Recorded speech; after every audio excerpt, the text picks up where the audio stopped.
老人只是咳嗽了一声，就突然倒地不起。路人纷纷唯恐避之不及，生怕老人讹上自己。路虎一下子变成了路疯，唯独一个善良的小伙及时扶起了老人，救了老人一命。好在醒来的老人并没有讹他，一问才得知老人并不是本地人，一路走了7天7夜来寻找亲戚，不料饿晕在了路边。小伙二话不说，当即拿出自己的干粮给老人。殊不知小伙的善举日后会救了自己妻子一命。嗨，金夫，你老婆要生了啊！小伙听后兴奋地跑回了家，而身后的老人也已经默默地记住了这个年轻小伙子。原来小伙从小是个孤儿，为了娶上媳妇几乎花光了所有的积蓄，为了家里的生计，日日上山砍柴，再拿到集市上售卖。这一日恰好遇见了晕倒的老人，这时隔壁家的小强跑来告诉他，他的媳妇就要生了。第一次做爸爸的他激动不已，所有东西都不要了，以最快的速度往家里赶。金夫的媳妇难产了1天1夜，邻居们都非常的担心，一直陪着金夫。终于屋里传来的孩子的哭啼声，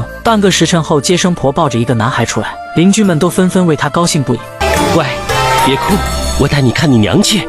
夫妻二人都沉浸在喜悦当中，突然妻子不断的咳嗽，虚弱不堪。金夫赶紧把孩子交给接生婆帮忙照顾，自己前去请大夫。终于在天黑之前，金夫把大夫请了回来。可不幸的是，经过大夫反复的诊断，他的妻子得了产后出血症。可在2000年前，这种病症是无药可治的。金夫瞬间脑袋一片空白，犹如晴天霹雳。金夫不断的央求大夫救救自己的妻子，大夫也不是不想救，而是真的无能为力。接下来的几天，金夫接连请来了好几个大夫，都是一样的结果。路过的邻居都纷纷同情他的遭遇。怎么遇到这种事儿了？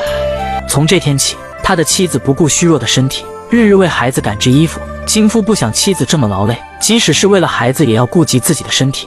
马上就要入冬了，我得把孩子的冬衣做好。那也用不着这么多呀。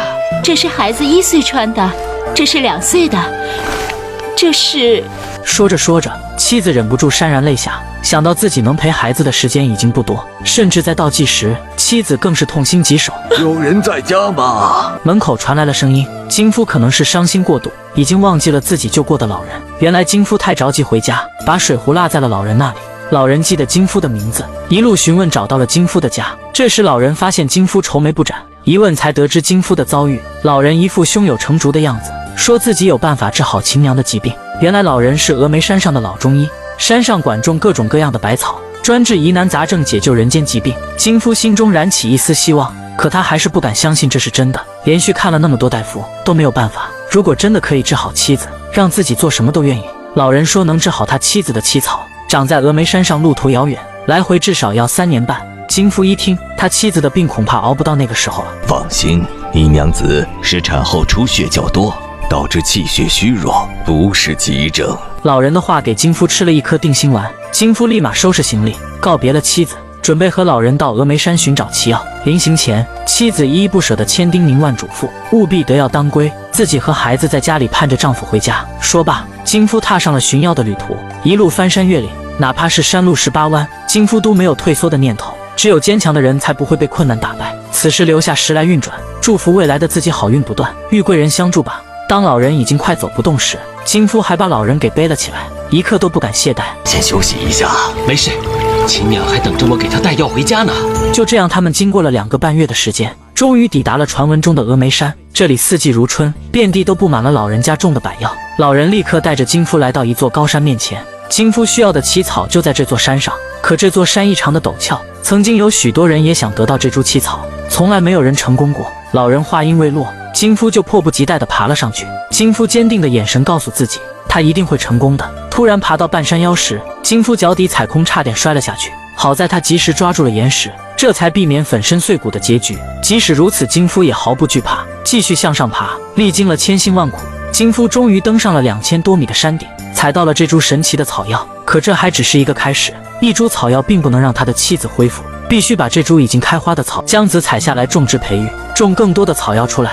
这种草药可不好种植，必须精心护理，不能有一点疏忽，不然又要延长成药的时间。说罢，金夫当即开荒种植。半年过去了，家里的妻子日日盼着丈夫回家，带着病痛还有织布来维持生活，日子过得苦不堪言。到了冬天时，邻居们心疼秦娘，都纷纷给秦娘送来过冬的食物。时间很快又来到了春天，金夫种植的草药也终于长出了小苗。他没日没夜地看守着药苗，生怕出什么纰漏。春雨绵绵润万物，可秦娘这边一下雨，日子就更不好过了。房屋漏雨更使得秦娘的病越来越严重了，日复一日，年复一年，终于在3年半后，功夫不负有心人，金夫的药苗已经成药，而秦娘也已经病倒。得到消息的金夫一刻都不敢耽搁，赶紧收拾好草药，准备启程回家。眼下秦娘病重，正盼你归。临行前，老人将方子送给金夫，并叮嘱他这个方子和药让他都带回去，有人需要时一定要帮助那些有需要的人。金夫谨记老人家的话，就这样，金夫踏上了回家的路。2个半月后，秦娘已经无法下床走路，好在孩子乖乖听话，陪在母亲的身边。娘子，我回来了。夫君终于把你盼回来了。娘子，我给你带药回来了，你的病有救了。盼星星盼月亮，金夫终于给妻子带回救命的药。孩子刚刚出生，金夫就出去，回来时孩子已经3岁半，一家人终于能够团聚。秦娘喝了半个月的汤药，身体已经恢复的差不多，脸上气色也红润了不少。2年后，秦娘身体完全的恢复。这些年来，多亏了你种的药，治愈了方圆100里的产后出血的血虚症患者。当日恩人同意我把此药带回来栽种，也是希望解民疾苦，惠及众人。从此，金夫勤勤勉勉地种植草药。当有人需要这种草药时，金夫都会免费给患者送去。可这个草药没有名字，夫妻2人一同商量。妻子日日盼着丈夫归来，金夫也日日想念着病重的妻子，一直记得临行前妻子交代的话，得要当归。